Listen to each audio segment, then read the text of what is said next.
The assumption is that you could be somewhere else if you wanted. How is that even possible?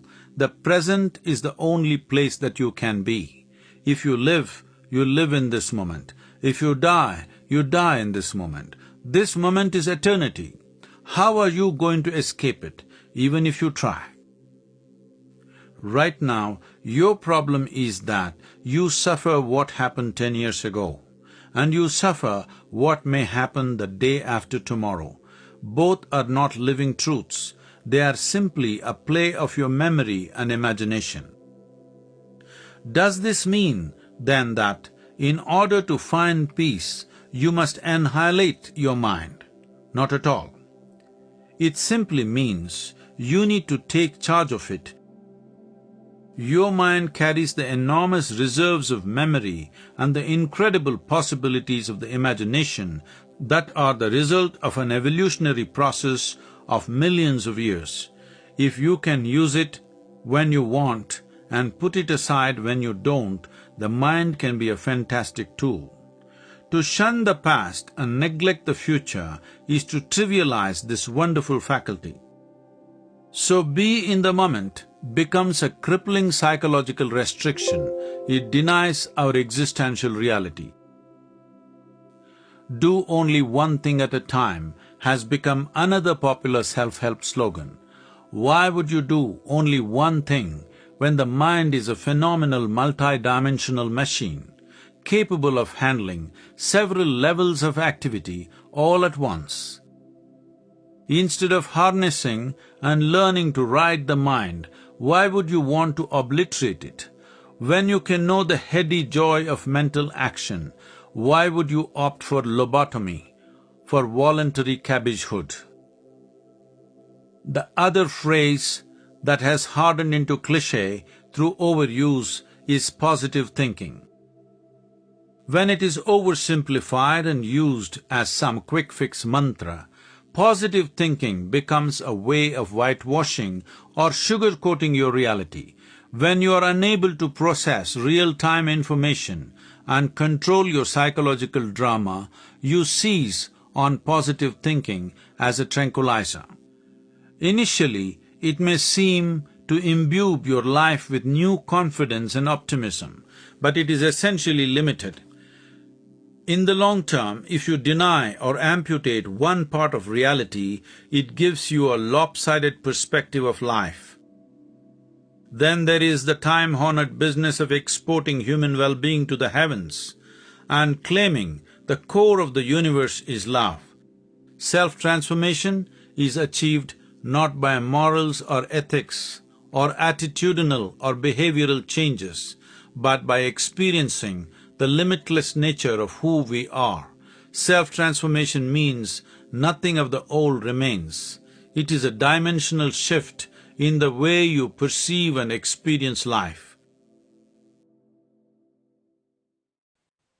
When I lost my sense, then I was a man. I only went up the hill as I had time to kill. But kill I did all that was me and mine.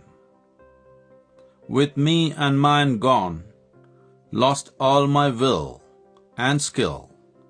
Here I am, an empty vessel, enslaved to the divine will and infinite skill. In the city of Mysore, there is a tradition. If you have something to do, you go up Chamundi Hill. If you have nothing to do, you go up Chamundi Hill. If you fall in love, you go up Chamundi Hill. If you fall out of love, you have to go up Chamundi Hill. One afternoon, I had nothing to do and I had recently fallen out of love, so I went up Chamundi Hill. I parked my motorcycle and sat on an outcrop of rock about 2/3 of the way uphill. This was my contemplation rock. It had been for some time now. A purple berry tree and a stunted banyan had put down tenacious roots into a deep fissure in the rock surface. A panoramic view of the city unfolded before me. Until that moment, in my experience, my body and mind was me, and the world was out there. But suddenly, I did not know what was me and what was not me. My eyes were still open, but the air that I was breathing, the rock on which I was sitting, the very atmosphere around me, everything had become me. I was everything that was. I was conscious, but I had lost my senses. The discriminatory nature of the senses simply did not exist anymore. The more I say, the crazier it will sound, because what was happening was indescribable. What was me was literally everywhere.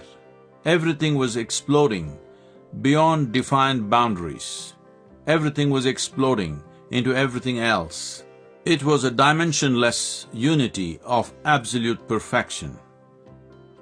My life is just that moment, gracefully enduring.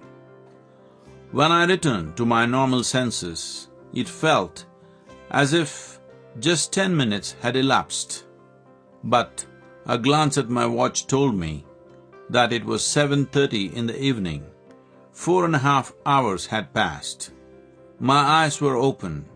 The sun had set. It was dark. I was fully aware, but what I had considered to be myself until that moment had completely disappeared. I realized very early that I knew nothing about anything.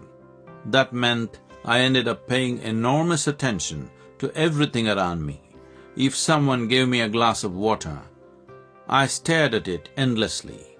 If I picked up a leaf, I stared at it endlessly too. I stared at the darkness all night. If I looked at a pebble, the image would rotate interminably in my mind, so I would know its every grain, its every angle. I also saw that language was no more than a conspiracy devised by human beings. If someone spoke, I realized they were only making sounds. I was making up the meanings. So I stopped making up meanings, and the sounds became very amusing. I could see patterns spewing out of their mouths.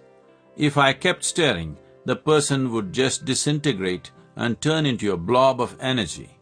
Then all that was left was patterns. If you really want to know spirituality, don't look for anything. People think spirituality is about looking for God or truth or the ultimate. The problem is, you have already defined what you're looking for. It is not the object of your search that is important, it is the faculty of looking.